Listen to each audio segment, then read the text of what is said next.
ایک دن شیر کھانا کھا کر درخت کے نیچے سو گیا۔ پاس ہی ایک چوہا کھیل رہا تھا۔ چوہے نے شیر کو سوتے دیکھ کر اسے تنگ کرنے کا سوچا۔ چوہے نے سوئے ہوئے شیر کے اوپر جا کر اچھلنا کودنا شروع کر دیا۔ شیر غصے سے گھرانے لگا کیونکہ اس کی نیند خراب ہو گئی تھی۔ شیر نے چوہے کو اپنے بڑے سے پنجے میں دبوچ لیا۔ چوہے نے اپنے آپ کو چھڑانے کی بہت کوشش کی مگر وہ ناکام رہا۔ شیر نے چوہے کو کھانے کے لیے بڑا سا منہ کھولا جسے دیکھتے ہی چوہا بہت ڈر گیا اور شیر سے کہنے لگا کہ شیر بھیا پلیز مجھے اس دفعہ چھوڑ دو، آئندہ میں کبھی بھی آپ کو تنگ نہیں کروں گا اور اگر کبھی آپ پر مشکل وقت آیا تو میں آپ کی مدد کروں گا۔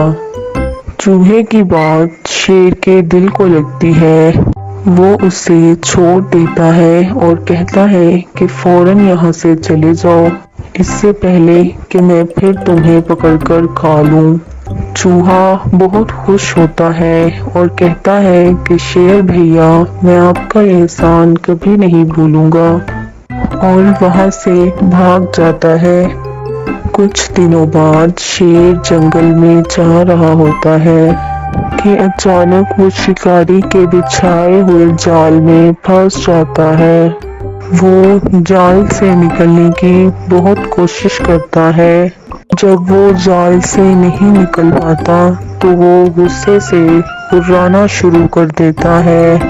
اس کے گھرانے کی آواز پورے جنگل میں سنائی دیتی ہے۔ شیر کی آواز سن کر چوہا پریشان ہو جاتا ہے اور سوچتا ہے کہ لگتا ہے بادشاہ سلامت کسی مصیبت میں ہے، مجھے فوراً سے ان کی مدد کے لیے جانا چاہیے۔ چوہا فوراً سے بھاگ کر شیر کے پاس آتا ہے اور اپنے مضبوط دانتوں سے شیر کے جال کو کاٹنا شروع کر دیتا ہے۔ آخر کار چوہے نے شیر کو جال سے نکال لیا۔ شیر کو احساس ہوتا ہے کہ ایک چھوٹا سا چوہا بھی آپ کی مدد کر سکتا ہے۔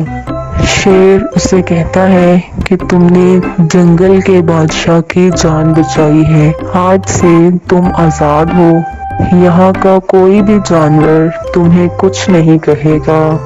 چوہا یہ سن کر بہت خوش ہوتا ہے اور بادشاہ کا شکریہ ادا کرتا ہے، اور پھر وہ شیر سے کہتا ہے کہ اچھا بادشاہ سلامت اب میں چلتا ہوں۔ شیر چوہے سے کہتا ہے کہ تم کہاں جا رہے ہو، آج تم میرے ساتھ کھیلو گے نہیں؟ اور پھر شیر اور چوہا دونوں کھیلنے لگ جاتے ہیں۔ پیارے بچوں، اس کہانی سے ہمیں یہ سبق ملتا ہے کہ کوئی چھوٹا ہو یا بڑا ہمیں ہمیشہ اس کی مدد کرنی چاہیے۔